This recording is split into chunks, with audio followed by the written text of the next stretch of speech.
Awesome. All right. I'm your host, Philip DeFranco. No, I'm not really. Uh, but this is a special edition for all the beautiful bastards out there because it is the Top Fan edition where we ask questions to the beautiful Facebook top fans and we do a podcast based on those questions. And to help me answer those questions, I have none other than the prodigy, the legend himself. Well, you want to introduce yourself? I mean, I'm too old to be a prodigy right now. But You're never too old. thank you for the introduction. It's great to be here. Great to be doing a podcast after such a long time. Good stuff, man. Last season, which was like 2 years ago, you came in. You brought in 3,000 viewers from Brazil. Yeah, and I'm trying to outdo that this time around. Especially with Copa America going on there. We should shout out to every one of you who've put in over like 200 questions, man. It's been insanely hard to just go through them, shortlist them, and we tried our best to pick out some of the good ones. Someone asked what's the selection criteria for these questions, and we actually had none to start with. Anyway, let's just get into the questions. So first question, we'll try and answer questions about us first. So Ghazi Shafayat Hussain asks us to talk about the initiation of Plaantik, and a lot of you have done the same. So plenty of questions about us, like Sadman also asked about the admins, as did Sadnam and Shadman. Initiation, origin stories. Abir, I'll let you take it. How did we start? I think it was 2011. Summer of 2011, I just started university. I had this idea of starting some kind of football platform here in Bangladesh, and so I was part of many different football groups back then. And I remember shout out to EFOB. Yeah, and many others. So I remember coming across a guy who used to post a lot. I felt like we kind of shared the same mentality. So that guy was not on my list. So I reached out to him. One fine day, I said, "Look, I have this idea. What do you think? Just wanted to get your thoughts on the concept." That guy was Tausif, by the way, and he was like, "Yeah, I've had this idea for many years now, and I know two other people who've got who share the same. Who've been planning." We've had this plan for so long, so the next thing I knew, we were part of one group conversation, chalking out the timeline for when we wanted to launch the platform. And initially, a lot of people don't know this, but we had envisioned Plaantik to be just a football website. We didn't back then. Football pages or pages in general on Facebook were not that popular, so we thought, okay, would be yep, Tika se bhai.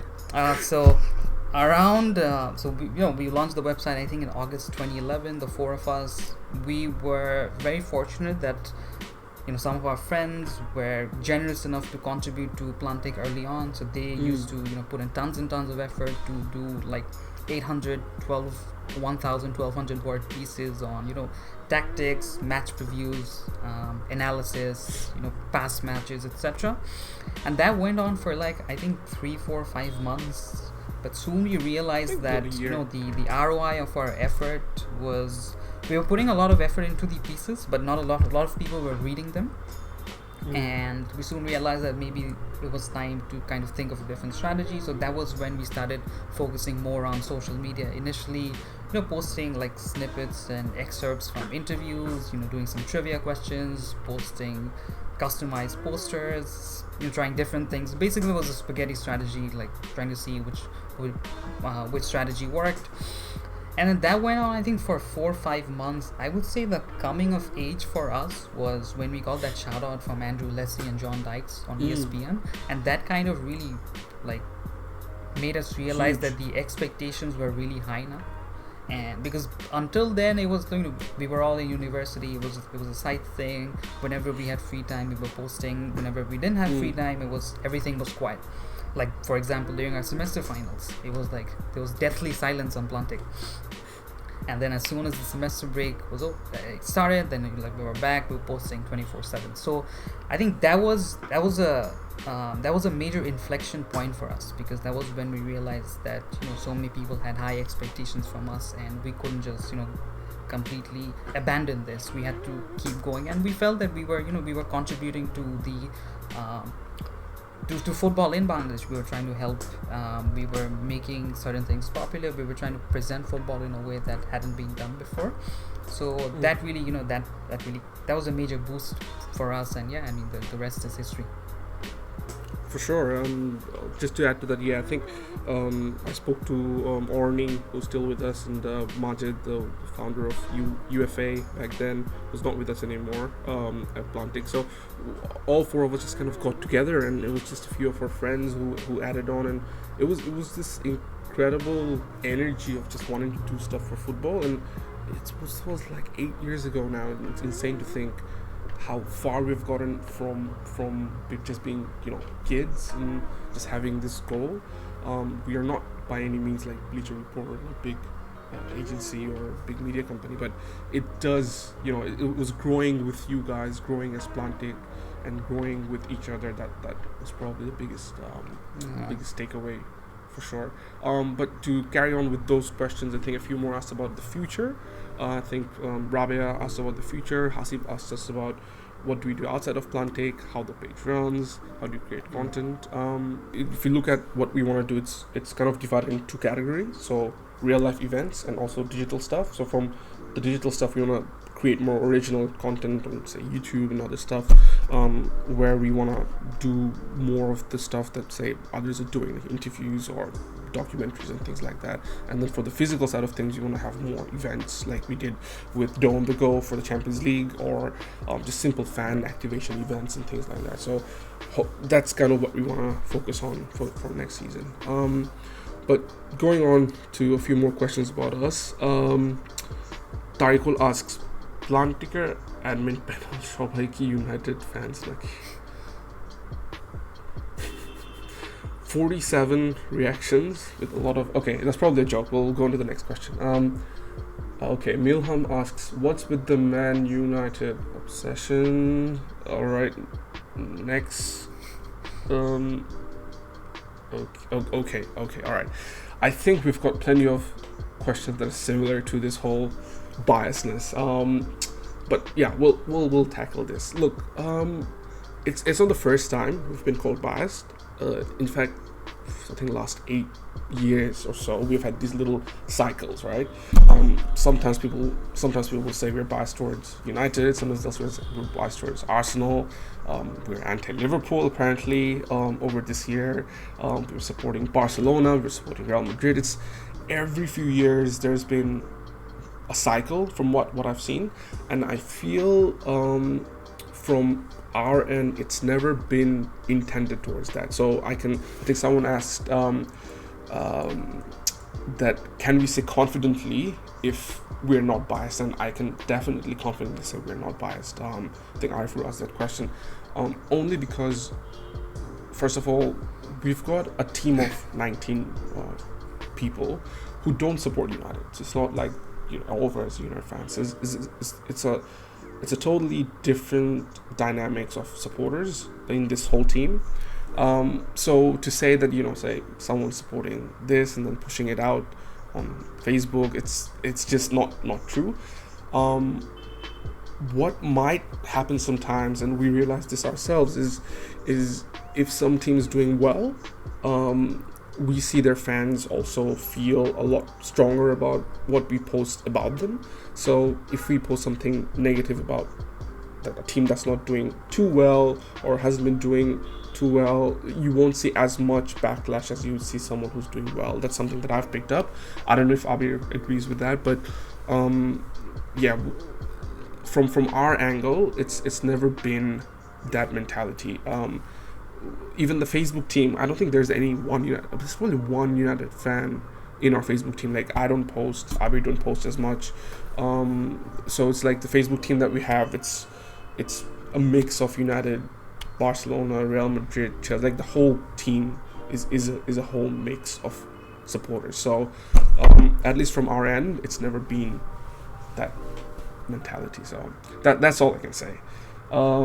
Actually, one interesting point that I want to share is, from my experience, I've seen that, let's say a United fan, is the chances of a United fan being biased towards United on Plaantik like in while making a post is far less. less than compared to a fan of another club, 100%. because that guy or that girl is in their head, they're always cognizant of being So true. of they run the risk of being getting a call from me or getting a call from you at some point, and then having to answer us. So I've seen that they are a lot more cautious. They will think twice or even more than twice before posting something about their club. Whereas others, they're more natural. And sometimes I feel that, like, as football fans, we've got a team of 19 people, as you said, 19 different personalities, people who support different clubs, and not all of them run the page the same way. They've all got their different styles, and I mean, you can I'm sure fans can easily tell. There's some who just who post pictures without captions at all, whereas others will try to make things try to hype every single thing. So they've got different styles, and sometimes I think some of those emotions can be taken the wrong way. However, what I can say is, I mean, even though I don't post as much, Tausif doesn't post as much, but I read every single comment. Even if there are 200 comments, I read every single comment, and the feedback, even though like some of them are meant to be trolls, but the feedback actually helps. So if you genuinely think that we are being unfair to a certain team, let us know, one, and be specific about why you think we're not being, like, where we think we're not being fair. Just have a conversation with us. If you feel that maybe the comment section is not the right place to have that conversation, send us a message. Just ping us, send us a message. I mean, you will see, just like we're very active in terms of responding to people. So just send us a message, say that, look, I don't think you're fair because of these because of the following reasons, and we'll have a chat, because one thing I can assure is we want to be unbiased. I think that's one of the main reasons why I think people are still part of this platform. So if you ever feel that we're not being fair to a certain team, let us know and we'll have a conversation about it. Yeah, and I think that And another thing I just want to add is, when that we're trying to grow our team, as I said. So if you know of anyone in your network who you feel that is capable enough of being part of our platform, and you're helping us run Facebook and other social media accounts, I mean, we'll just ping us and say and recommend them, because we're always in the hunt for smart people who have who have the passion and the emotional maturity to run social media accounts and be unbiased and contribute to football. So if you know of anyone, just let us know, and it's going to be a massive help for us. Absolutely. And I think one of the things that you mentioned is quite interesting, because the chances of a United fan posting for United is a lot less than them posting anti-United stuff, just because they're aware. And I've seen that same with Liverpool fans we have, or Arsenal fans. It's a weird thought process, and chances are if you see any anti-Liverpool posts, it's probably by a Liverpool fan, or anti-United posts, probably by United fans. So it's weird thing. Right. And then psychologically, like, while trying to be overcautious, we end up compensating exactly. for No, very true. I hope that clears it a little bit. But look, if you still feel we're very biased, more than happy to have a conversation, either personally, or you can just send it, message on our pages. We'll have our own personal links in the screen somewhere below. Shujon asks, Brazil or Argentina? You'll find that answer in the documentary we created, and that's exactly why we created that documentary. Links in the description. Make sure you watch it. It's probably one of our own favorite pieces of work. Akif asks, are you going to answer this question? Next question, Sadman Sakib asks, why don't we see more matchday vlogs?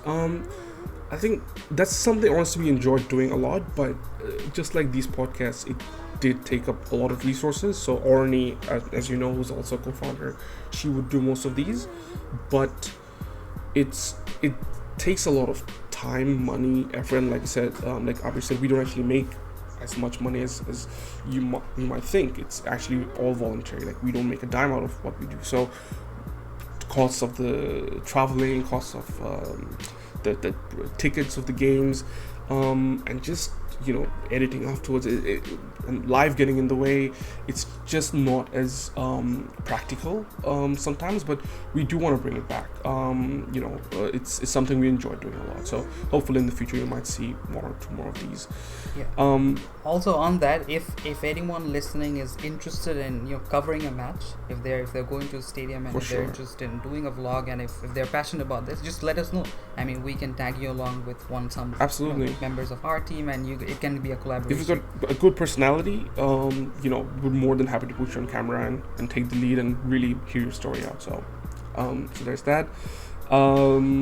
Next question from Abdullah, asking if the Plaantik admin scored from Plaantik. Let me take care of that one. He's big enough. Okay. Moving on. A lot of really good questions about Bangladesh football. So this is where we kind of move away from our own selves and discuss about Bangladesh. So few of us asking to cover about Bangladesh football specifically on Plaantik, so that the exposure increases. Like Faiz Kabir asked us about it, as did Rafid. So Abir, should we be covering more Bangladeshi football? I think the answer is a no-brainer. Yeah. Definitely. I don't think we do enough in terms of our coverage of Bangladeshi football. Especially now that games are regularly televised. The Football Federation has been doing so many interesting things in the digital space.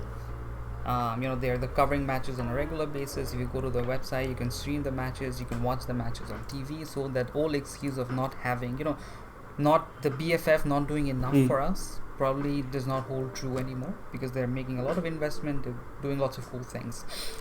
I think in terms of coverage, definitely that's one area we're trying to improve on next season, which is partly why we're growing our team. We'll recruit one individual whose sole job is going to be to follow Bangladesh football and make posts on Bangladesh football. So if there's a game going on between Ahmad Abani and Arambagh, that person's going to at least post the final score line and have a conversation, create a space so that people can have a conversation about Bangladesh football. Yeah. So yeah, I mean, definitely I agree.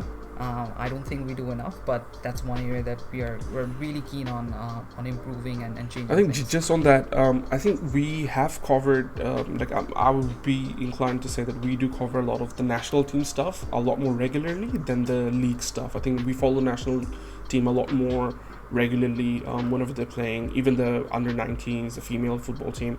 That's something we've been really trying to put out there a lot more. But in comparison to, say, B-League, we don't do that as much, and that's something we're guilty of. But again, I think there's a bit of that whole supply-demand issue that we focus on a separate podcast about Bangladesh. We'll link it down below as well. Where do we do enough? Is it worth doing? And what can be done to actually improve it? So yeah, I think that's a good conversation we had the last time around. Moving on, staying on the same topic, the next question is actually one of my favorite questions. Shomi Shahid asks, should Bangladesh come out of the concept of Abahani, Mohammedan, and rather create a 64 Zila type club system where there would be promotion and relegation like the elite leagues? Zakwan also adds to that, asking if BFF should do more school-based tournaments to honor the talents. Shomik's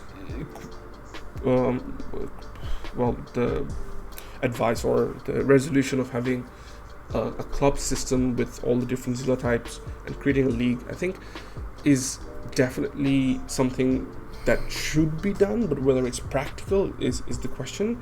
Why I like this question so much is because it would create a motivation for teams to stand out. Right now, I don't think there's enough motivation.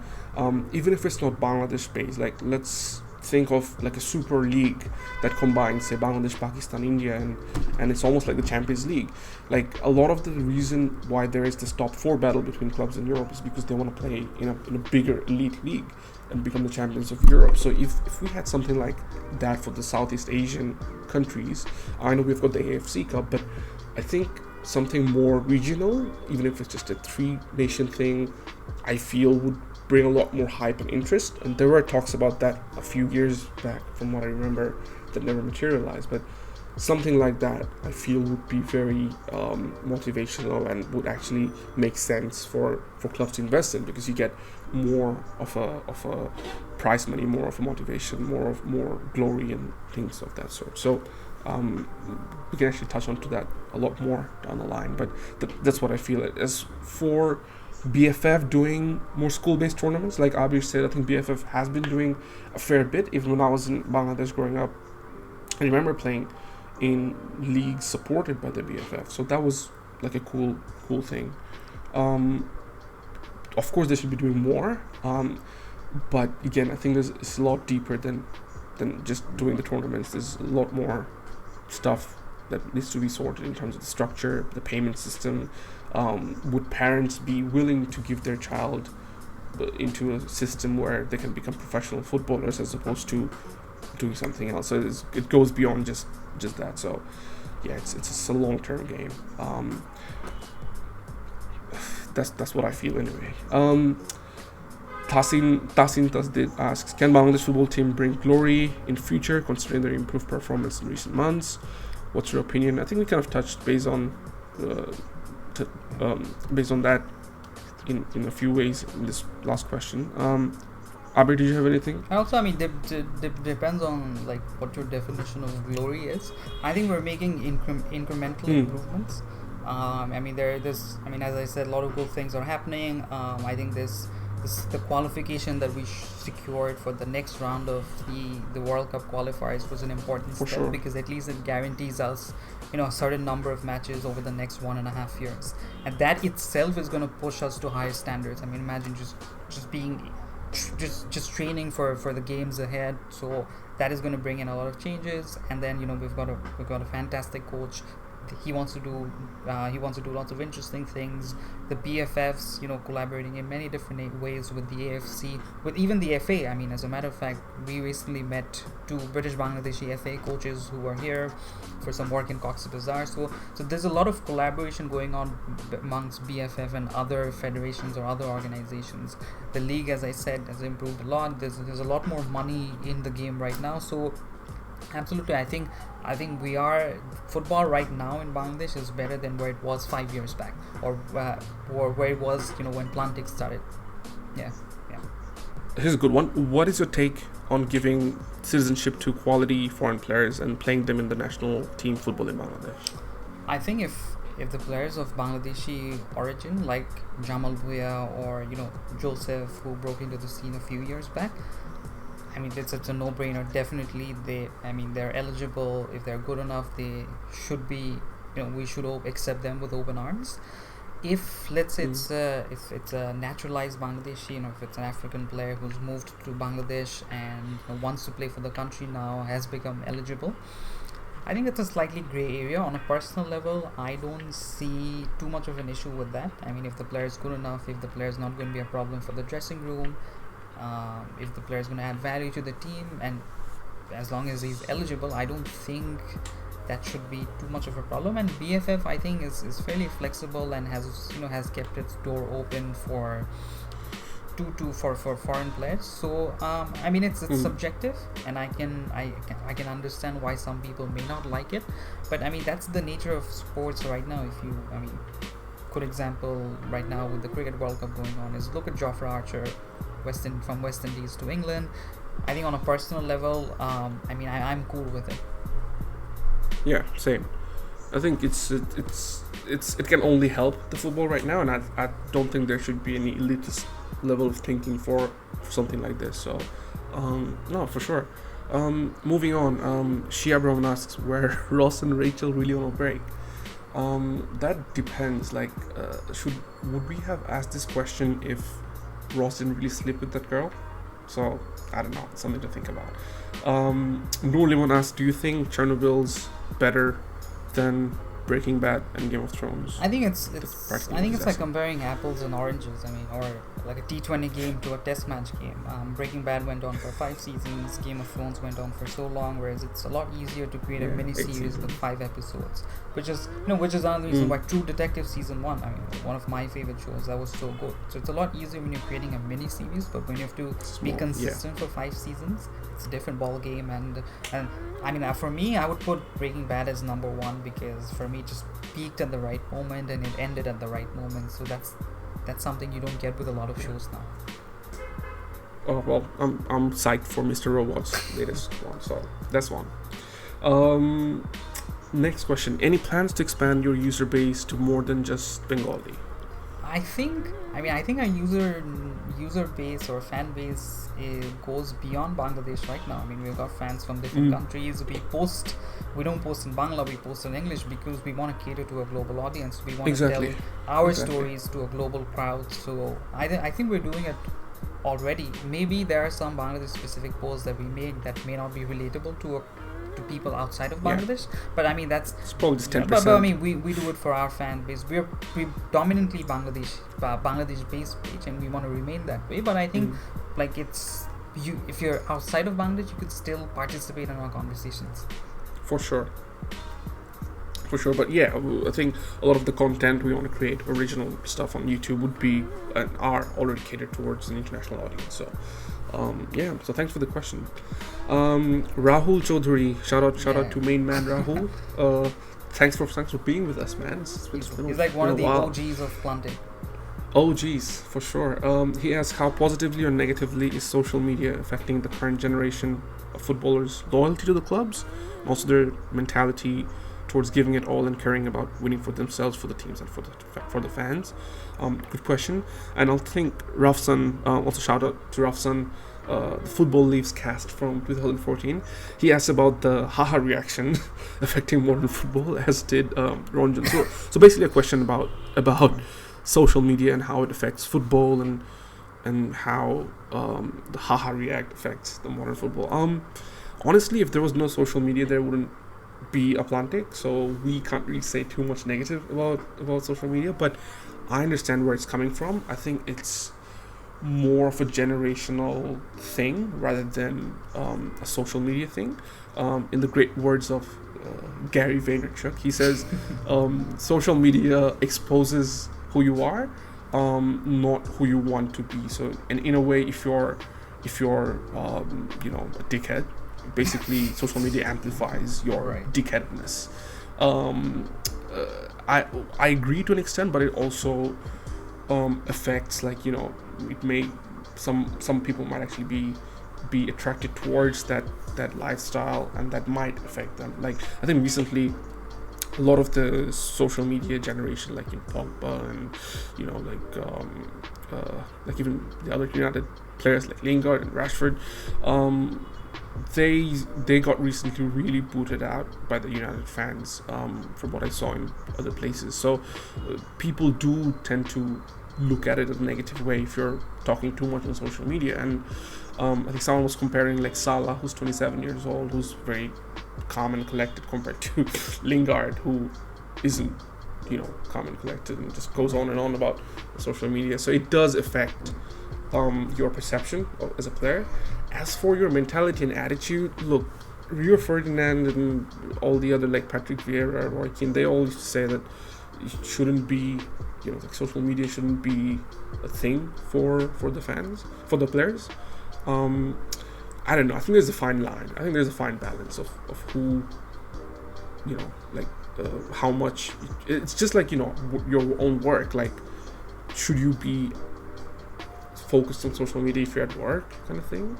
For football players, it's more than, it's a 24/7 thing. It's not just you clock in at 9 o'clock and you clock out at 5 o'clock. And they're the celebrities as well. So it does have an effect on the mentality that they have towards themselves and how people perceive them to be. So and I think this topic gets magnified a lot when your team's not doing well. So for example, because United's not having a great time, whatever Rashford, Lingard or Pogba is doing, a lot of people are scrutinizing their actions.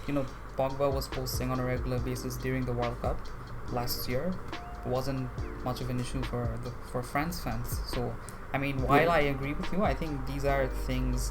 I mean, it's just the nature of the game now. This is part of the game, and this is going to be part of the game for the future. Exactly, you can't hide from it. So I mean, you just have to learn to adapt, and this. I don't think you can cut it out completely, as you said.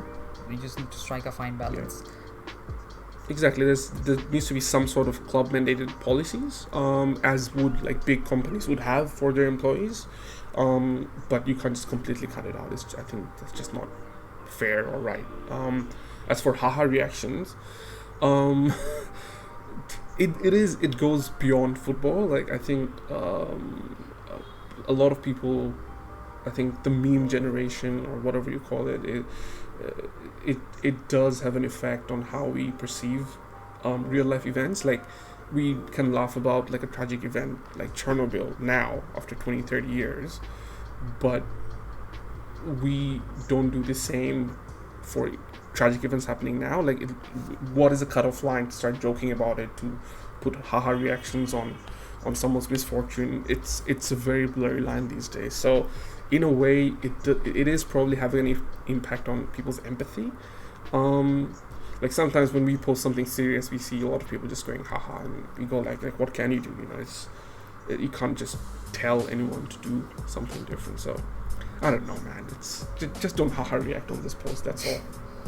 But just saying that, I think a lot of you will. So I think that's it, man. I think that's beyond what we'd expected. We had to cut off so many questions. It's ridiculous. We want to continue doing more podcasts. So I don't know what would be the best format. Do you want it to be a video? Do you want it to be just audio? A few questions or a few comments of having these on Spotify is something we're working towards.